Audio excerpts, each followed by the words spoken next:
Vous écoutez Passer en mode HD, d'humain à divin.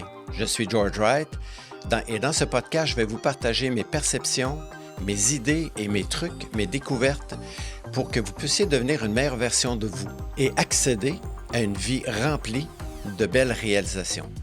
C'est un rendez-vous des entrepreneurs, des chefs d'entreprise, aux gestionnaires des relations humaines et pour tous les leaders désireux de faire un impact stimulant et durable en utilisant leur plein potentiel créatif. Bonjour à tous et bienvenue dans l'épisode numéro 1 du podcast Passer en mode HD, d'humain à divin. Le podcast dans lequel je veux vous adresser aujourd'hui la zone de confort. Nous sommes des êtres d'habitude. Des habitudes qu'on a, c'est de faire ou de ne pas faire. Donc, tout ce que je fais, c'est confortable. Tout ce que je ne fais pas reste dans ma zone de confort. Et qu'est-ce qu'on retrouve dans notre zone de confort? Ce sont nos habitudes, nos croyances, notre éducation, nos valeurs, tout ce qu'on a appris depuis qu'on est au monde, de l'extérieur de nous, qui nous ont inculqué des croyances qui sont celles de l'extérieur, mais qui deviennent les nôtres parce qu'on les a acceptées. Et ce qui fait qu'on reste dans notre zone de confort parce qu'on a peur d'aller vers l'extérieur et de rencontrer de l'inconnu. Et en fait, ce qui est intéressant de comprendre, c'est que les pantoufles en Fendex qu'on a, ils sont confortables. Notre vieux jogging, notre façon d'agir, nos comportements font aussi partie de notre zone de confort. Puis l'autre jour, il y a quelqu'un dans une entreprise me demandait, oui, mais je sais que j'ai l'habitude de faire telle chose ou je suis un bon écouteur. Je dis, une fois qu'on a pris conscience de notre habitude, ce n'est plus une habitude, ça devient un choix. Parce que les habitudes sont logées dans notre inconscient. C'est ce qu'on appelle de l'incompétence inconsciente.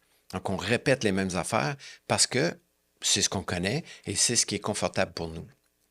Donc, dans la zone de confort, on va retrouver aussi toute l'éducation qu'on a eue. Et je vais donner un exemple. Si on rentre à l'école, puis on nous dit « Ah ben toi, t'es pas comme ton frère était meilleur que toi », mais on a dans cette perception-là qu'on doit être meilleur ou on doit faire les choses différemment pour avoir l'amour des gens. Donc, dans notre zone de confort, il y a souvent des saboteurs inconscients qui nous empêchent de réaliser nos rêves, qui nous empêchent d'accéder à ce qui est le plus profond en nous, c'est notre potentiel illimité, qui est non exploité. Dans le prochain podcast, je vais vous expliquer des deux prochaines étapes qui sont la zone d'inconfort et la zone d'apprentissage, c'est-à-dire. Donc, on va apprendre des choses nouvelles. Mais l'idée, c'est qu'il faut comprendre qu'on reste dans notre zone de confort pour deux raisons principales. Parce qu'on a peur de souffrir et parce qu'on a peur d'aller vers l'inconnu. Parce que pour nous, pour le cerveau, en fait, l'inconnu peut devenir peut être dangereux, en fait. L'inconnu, pour le cerveau, ça peut être, ben écoute, là, tu es confortable, tu fais ça de la même façon depuis des années. Et ça, on voit souvent ça dans les entreprises, les vieux, ils disent, ben là, on va ajouter un nouvel élément dans votre façon de travailler ou un ordinateur pour faire le travail qu'on faisait manuellement auparavant. Et là, la personne va dire, ouais, mais moi, pourquoi on changerait? C'est comme ça, je faisais ça depuis 25 ans. Et là, ici, le danger pour la personne, c'est d'aller vers de l'inconnu, puis l'inconnu pourrait être dangereux. Je pourrais ne pas réussir, je pourrais échouer, je pourrais être ridiculisé, critiqué et dévalorisé. Donc, je préfère rester dans ce qui est connu, même si c'est pas souhaitable, au lieu d'aller vers de l'inconnu. En fait, l'exemple que je vais donner souvent dans les entreprises, ça va être dans ma façon de travailler, ou en fait, dans mon métier, j'ai à me déplacer souvent sur la route. Je vais faire une heure et demie de route et ça me prend, je peux faire 150 km dans mon heure et demie. Maintenant, là, si on me prenait pour me dire, OK, tu t'en vas à Montréal et là, tu vas être à Montréal, tu vas faire 12 km, ça va te prendre une heure et demie et je ne suis plus dans ma zone de confort. Donc, ce qui est confortable pour moi n'est pas nécessairement confortable pour l'autre. Ce qu'il faut retenir, c'est que les gens vont résister au changement et ils ne sortiront pas nécessairement de leur zone de confort, tout simplement parce qu'il y a une peur et entre moi et le potentiel illimité que je peux développer, il y a ce que j'appelle la zone douloureuse. Et dans mon cas, à moi, j'étais un homme très timide, j'avais peur d'aller de parler devant le public. Puis donc, d'ailleurs, à l'école, quand je faisais des exposés oraux, j'étais incapable de me rendre jusqu'à l'exposé.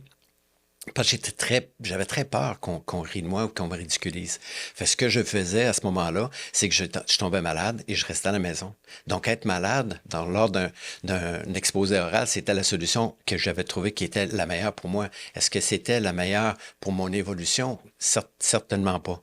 Mais pour moi, à ce moment-là, ça, c'était ma zone de confort. Je ne ferai pas d'exposé oral. J'ai dû sortir de cette peur-là. Éventuellement, j'en parlerai dans un autre podcast ou qu'est-ce que j'ai mis en place pour que ça puisse changer, puis qu'est-ce que j'ai fait et les objectifs que j'avais poursuivis. Donc, je vous rappelle que dans la zone de confort, c'est mon degré de succès dans la vie dépend de ma capacité à sortir de ma zone de confort. Donc, je vais vous amener à réfléchir. Faites une réflexion sur qu'est-ce que je veux réaliser, puis pourquoi je passe par l'action. Puis on va voir pourquoi l'action ne se fait pas et c'est quoi la motivation derrière l'action dans les prochains podcasts.